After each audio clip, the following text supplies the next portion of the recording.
예수님을 생각해 보십시다.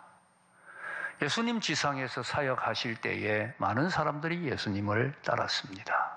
보리떡 5개, 물고기 2마리로 여자와 아이 외에 5,000명 먹이신 사건을 생각해 보면 당시 예수님을 따랐던 사람들은 적게는 수천 명, 많게는 수만 명이었습니다. 그러나 그들 중에 마가 요한의 다락방에 모여서 기도함으로 성령 받아 사도행전의 역사를 시작했던 사람은 120명이었습니다. 예수님 부활하심 후에 500명에게 일시에 보여셨다는 말씀도 있는데 그 500명마저도 다락방에 다 모였던 것이 아니었습니다. 다락방에 모였던 120명, 그들이 창조적 소수요, 그들이 주님의 역사를 이룬 사람들이요, 진정한 의미의 그들이 주님의 제자들이었습니다. 이렇게 볼 때 주님을 따르는 사람들 중에서는 무리가 있고 제자가 있습니다. 무리는 그냥 따라다니는 사람들이에요. 제자는 주님의 사역을 이루는 사람들입니다. 지금도 마찬가지입니다. 교회 다니는 사람들 중에 무리가 있고 제자가 있습니다. 무리는 그냥 교회 왔다 갔다 하는 사람들입니다. 제자는 주님의 사역을 이루는 사람들입니다. 그렇다면 한번 생각해 보십시다. 나는 무리입니까? 제자입니까? 나는 무리에 들어가겠습니까? 제자에 들어가겠습니까? 깊이 생각해야 합니다. 오늘은 종려주일입니다. 예수님 마지막으로 예루살렘에 입성하신 주일이지요. 이때 사람들이 호산나를 외치며 종려가지를 흔들었습니다. 종려가지를 흔들었다고 해서 오늘을 종려주일이라고 부릅니다. 이렇게 예루살렘에 들어가신 주님은 이번 주 금요일 날 십자가에 못 박히시고 다음 주일 날 새벽에 부활하십니다. 예루살렘에 들어가신 날이 주일이고 부활하신 날이 그 다음 주일이니까 8일 사이에 우리 기독교가 이루어졌다고 할 수가 있습니다. 이렇게 중요한 8일 중에서 부활주일을 뺀 종려주일부터 토요일까지를 우리가 고난주간이라고 부릅니다.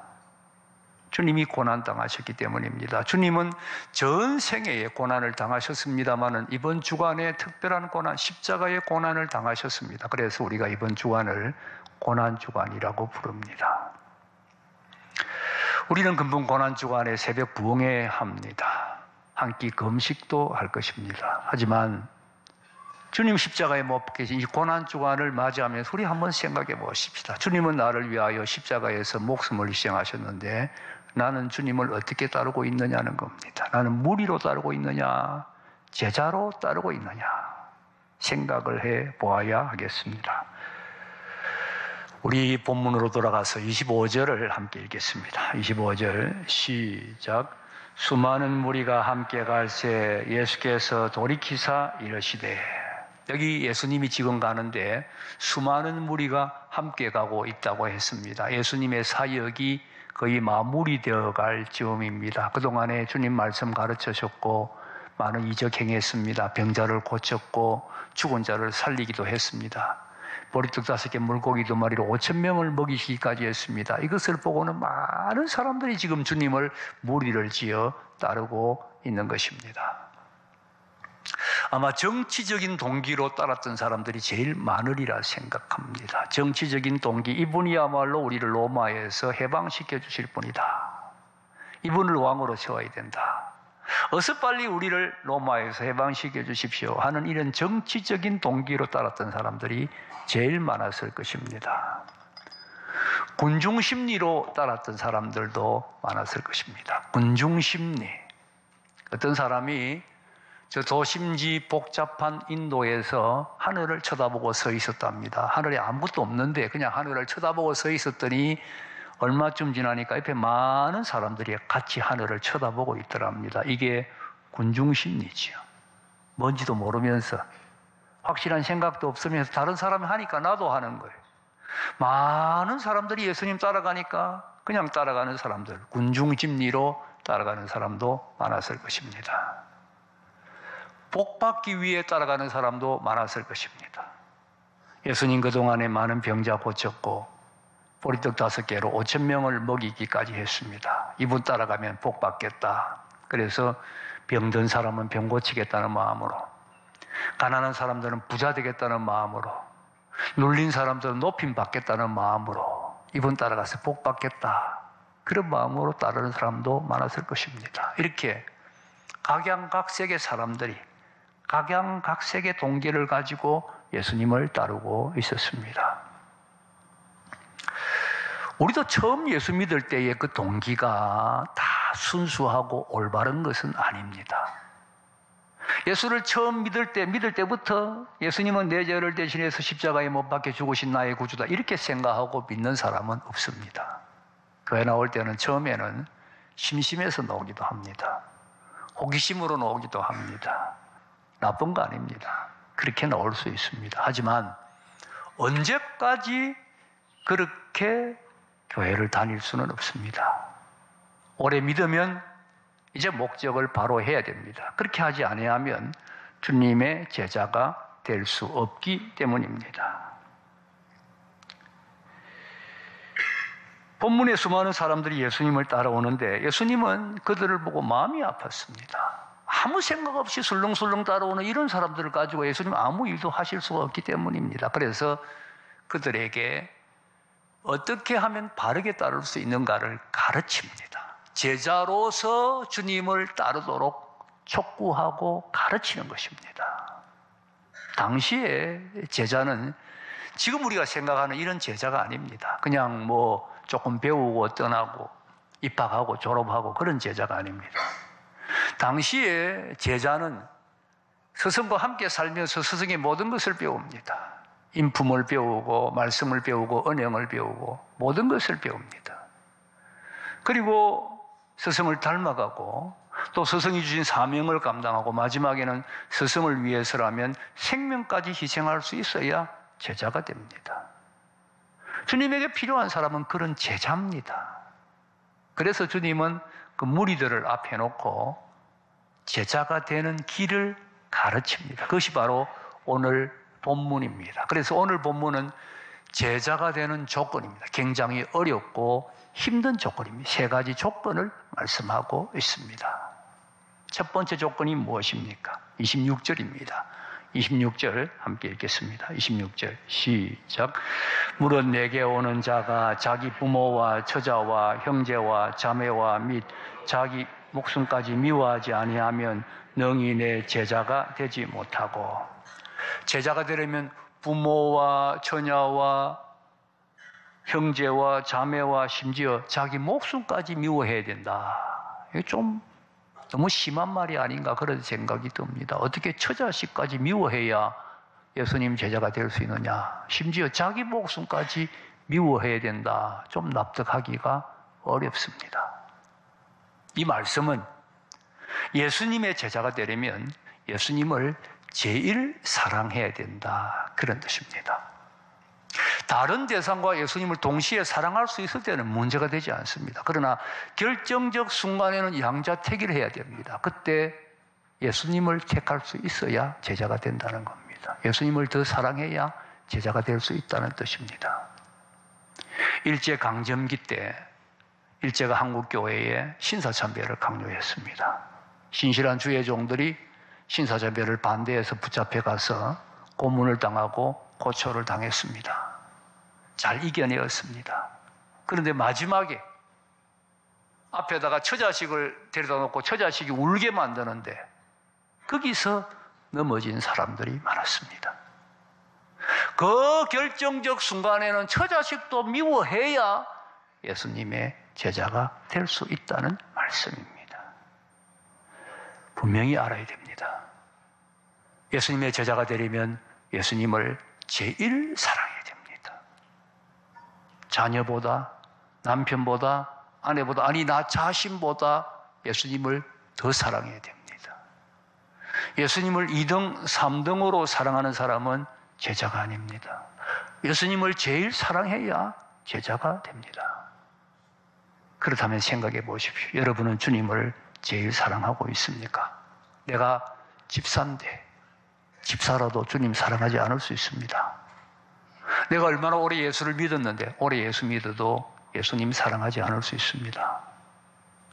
생각해 봐야 됩니다. 내가 정말 주님을 사랑하고 있는가? 내 가슴 뜨겁게 주님 사랑하고 있는가? 주님 사랑하는 것이 소원이 되어야 됩니다. 주님 더 사랑하는 것이 기도 제목이 되어야 됩니다. 그래서 정말 뜨겁게 주님을 제일 사랑할 때 주님의 제자가 될 수가 있습니다. 두 번째 조건은 27절입니다. 27절 함께 읽겠습니다. 27절 시작. 누구든지 자기 십자가를 지고 나를 따르지 않는 자도 능히 내 제자가 되지 못하리라. 두 번째는 십자가를 져야 제자가 된다. 십자가를 지고 나를 따르지 않는다도 무리지 제자가 아니다. 그렇게 말씀하셨습니다. 십자가가 무엇입니까? 내가 주님을 더 사랑하고 주님을 더 섬기고 주님을 위하여 살려고 하다가 당하는 어려움, 그게 십자가입니다. 그러니 십자가는 내가 마음 먹고 타협하면 안 져도 되는 거예요. 그러나 주님을 사랑하기 때문에 주님을 위하여 살기 위하여 내가 감당하는 어려움, 그것이 십자가입니다. 이것을 져야 제자가 되는 거예요. 십자가가 없으면 제자가 아닙니다. 어느 여집사님이 주님을 정말 잘 섬기고 있었습니다. 주님을 잘 섬기다 보니 정말 힘들게 어렵게 주님을 섬기고 있었습니다. 늘 자기가 주님 섬기는 것이 힘들다고 생각했습니다. 한 번은 꿈을 꿨는데 꿈에 예수님을 만났습니다. 예수님 만난 김에 잘 됐다. 소원을 이야기하자. 주님에게 말했습니다. 예수님, 내가 진 십자가가 너무 무겁습니다. 감당 못하겠습니다. 주님이 그래, 그러면 십자가 내려놓아라. 십자가를 벗었습니다. 예수님 계속 하시는 말씀이 십자가를 벗었는데, 그러나 내 제자가 되려면 어떤 십자가든 십자가 하나는 져야 된다. 아무것도 안 지면 내 제자가 될 수 없다. 거기 십자가 많이 있으니까 그 중에 하나를 골라서 져라. 보니까 십자가가 많이 있는 거예요. 제일 작은 걸 하나 골라가지고 가라다란 목소리로 주님에게 말했습니다. 주님, 저는 요거 지겠습니다. 그랬더니 예수님께서 말씀하십니다. 딸아, 그 십자가 방금 네가 벗은 십자가란다. 여러분, 십자가 져야 됩니다. 십자가 다 벗어버리면 제자 아닙니다. 힘들고 어렵고 괴롭지만 십자가를 져야 제자라는 거 잊지 말아야 됩니다. 세 번째 조건은 좀 넘어가서 33절입니다. 33절 함께 읽겠습니다. 시작. 이와 같이 너희 중에 누구든지 자기의 모든 소유를 버리지 아니하면 능히 내 제자가 되지 못하리라. 여기는 보니까 모든 소유를 버려야 제자가 된다고 그랬는데, 여러분, 그러면 예수님 제자가 되려면 우리 모든 소유를 다 버려야 됩니까? 그런 사람이 있습니까? 주님의 제자가 되려면 필요한 부분, 주님이 원하는 부분은 희생할 수 있어야 된다는 거예요. 헌신할 수 있어야 된다는 거예요. 버릴 수 있어야 된다는 거예요. 다 움켜쥐고 다 가지고 다 누리고 제자 될 수 없다는 이야기지요. 버려야 할 것 버려야 한다는 겁니다. 본문은 이것을 두 가지 비유로서 말씀하고 있습니다. 우리 본문 33절 앞에 이와 같이 그랬죠. 이와 같이라는 말은 앞에 있는 말씀과 같이 그 뜻 아닙니까? 앞에 두 가지 비유가 있습니다. 이 두 가지 비유처럼 그런 뜻이지요. 두 가지 비유가 뭡니까? 첫째는 망대 비유, 28절, 30절, 망대 이야기. 자, 망대를 세우는 사람이 있는데 망대를 세우려면 당연히 자기 가진 것으로 망대를 다 세울 수 있었는지 미리 계산을 해야 할 것 아니냐. 계산도 안 하고 시작했다가 그냥 대충 기초만 쌓고 포기해버리면 웃음거리가 되지 않겠느냐. 그렇게 말씀하셨습니다. 계산을 해보라는 거지요. 무슨 말입니까? 주님을 따르는데 희생이 드는데 그 희생 계산해 보라는 거예요. 희생도 계산하지 않고 각오하지 않고 그냥 대충 따르다가 나중에 아이고 모르겠다 포기해버리면 그게 웃음거리가 된다. 얼마나 희생할 것인가 계산해 보라는 이야기지요. 이 말은 주님 따르는 데는 희생이 있다는 겁니다. 처음부터 그걸 각오해라. 희생을 각오하고 희생을 계산하고 내가 희생하겠습니다. 그런 자세로 주님을 따라야 한다는 말씀이지요. 그 다음 31절, 32절에는 임금이 전쟁하는 비유인데 이렇게 말했습니다. 어떤 임금이 10,000명을 데리고 전쟁하러 가는데 상대방은 20,000명을 데리고 온다. 그러면 얼른 군사를 비교해보고 전쟁 이기지 못할 것 같으면 차라리 사신을 보내어 화친을 하지 않겠느냐. 이게 무슨 이야기입니까? 예수님 따르는 거 아예 따르지 못할 것 같으면 사신을 보내어 화친하라는 말은 포기하라는 거죠. 포기하라. 근데 실제로 주님이 원하시는 것은 포기하는 것이 아니고 그런 각오하고 주님을 따라라는 거죠. 그런 각오를 하고 희생을 각오하고 헌신을 각오하고 주님을 따라야 한다는 말씀입니다. 여러분 한번 생각해 보세요. 무엇을 희생하고 있습니까? 주님을 따르기 위해 무엇을 헌신하고 있습니까? 현대 그리스도인들은 많은 사람들이 아무것도 희생하지 않습니다. 어떤 사람은 심지어 주일 예배조차 제대로 나오지 않습니다. 좀 피곤하면 안 나옵니다. 세상에 무슨 할 일 있으면 안 나옵니다. 그래가지고 어떻게 예수님 제자라고 할 수가 있겠습니까? 제자가 되려면 주님을 위하여 희생하고 헌신하고 주님을 위해 살아야 됩니다. 여러분 세상에서 피아노 하나 배우려고 해도요 어릴 때부터 한평생 배워야 됩니다. 하물며 당시에 제자는 선생님의 모든 것을 배우고 마지막에 선생님을 위하여 목숨까지 희생해야 된다고 했는데 그런 제자가 되기 위해 어떻게 아무것도 희생하지 않고 어떻게 제자가 될 수 있겠느냐는 거예요. 시간을 희생하고 물질을 희생하고 정성을 희생하고 어떻게 하면 주님을 위하여 살 것인가? 그 자세 속에 온전한 제자가 된다는 말씀입니다. 어떤 축구 선수가 세계적인 축구 선수인데 기자가 물었습니다. 하루에 연습을 몇 시간 합니까? 이 축구 선수 대답이 나는요 공을 차는 시간에는 공을 차고 공을 안 차는 시간에는 축구에 대해서 이야기를 하고 공도 안 차고 축구에 대해서 이야기를 안 하는 시간에는 축구에 대해서 생각을 합니다. 그럼 무슨 이야기입니까? 잠자는 시간 외에는 다 축구를 위하여 시간을 보낸다는 거예요. 아마 이 사람 밤에 잠을 자다가 꿈을 꿔도 축구 꿈을 꿀 겁니다. 축구 선수 하는데도 축구를 위하여 그렇게 집중하는데 아무렇게나 예수님의 제자가 될 수가 있겠느냐 하는 겁니다. 주님을 위하여 희생하고 어떻게 하면 주님을 위하여 살 것인가? 내가 무엇을 드려 주님을 섬길 것인가? 생각하고 그러한 희생과 각오 속에 정말 주님 기뻐하는 온전한 제자가 될 수 있다. 희생하는 가운데 제자가 된다는 진리입니다. 예수님 마지막에는 소금 이야기를 하십니다. 우리 34절, 35절을 읽어보겠습니다. 34절, 35절 시작. 소금이 좋은 것이나 소금도 만일 그 맛을 잃으면 무엇으로 짜게 하리요? 땅에도 그름에도 쓸데없어 내어버리느니라. 들을 기가 있는 자는 들을지어다 하시니라. 갑자기 소금 이야기는 왜 나옵니까?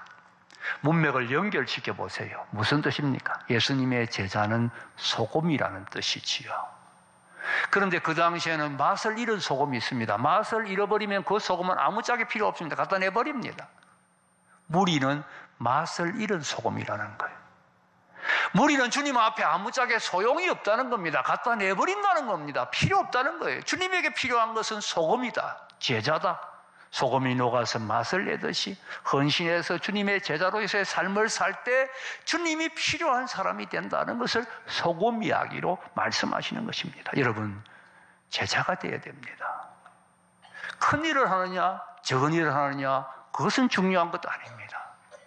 주님을 사랑하고 뜨겁게 사랑하고 주님의 십자가를 지고 주님을 위하여 희생하고 헌신함으로 제자가 되는 겁니다.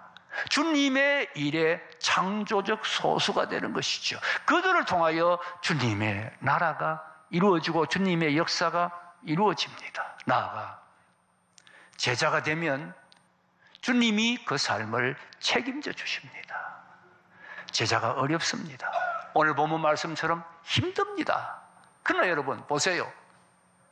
그렇게 주님을 사랑하면 주님이 이미 나를 사랑하고 계시지 않습니까? 내가 주님을 뜨겁게 사랑하면 주님이 나를 사랑하니 그 속에 행복이 있지요. 주님 사랑하면 행복이 있습니다. 주님을 위하여 십자가를 지면 그 십자가는 무겁지 않습니다. 주님이 함께 지십니다. 주님이 같이 져주십니다. 얼마든지 지을 수 있습니다. 주님을 위하여 희생하면, 주님을 위하여 희생하는 사람이 주님이 나는 모른다 그렇게 말하겠어요? 아니지요. 위로하시고 힘주시고 은혜주시고 복도 주시고 은혜주시는 겁니다. 그러니 제자의 삶 속에 행복이 있고, 제자의 삶 속에 은혜가 있고, 제자의 삶 속에 능력이 있고, 제자의 삶 속에 승리가 있습니다. 다시 생각해 보십시다. 고난주간입니다. 주님은 나를 위하여 십자가의 고난을 당하셨는데 나는 어떻게 주님을 따라야 하겠습니까? 더 이상 무리로 따라서는 안 되겠습니다. 이제는 제자가 되어야 합니다. 주님 사랑하십시다. 주님 사랑하는 거 소원하고, 주님 사랑하기를 기도하고, 주님을 뜨겁게 사랑하십시다. 내가 져야 할 십자가 기쁨으로 치고 주님을 따라가십시다. 주님을 위하여 희생하며 헌신하면서 주를 위하여 살아드리십시다. 주님을 위하여 살아드리는 겁니다. 이번 주간에는 새벽 부흥회를 합니다. 여러분, 한 주간 새벽 부흥회, 내가 제자 되기 위하여 드리는 희생이다 생각하고 참여하십시다. 제자가 된다고 하는데 한 주간 새벽 기도 시간 정도 못 드리겠습니까? 제자가 되는 희생이라 생각하고 새벽 부흥회에 나오십시다. 그래서 함께 기도하면서 제자의 길을 가십시다.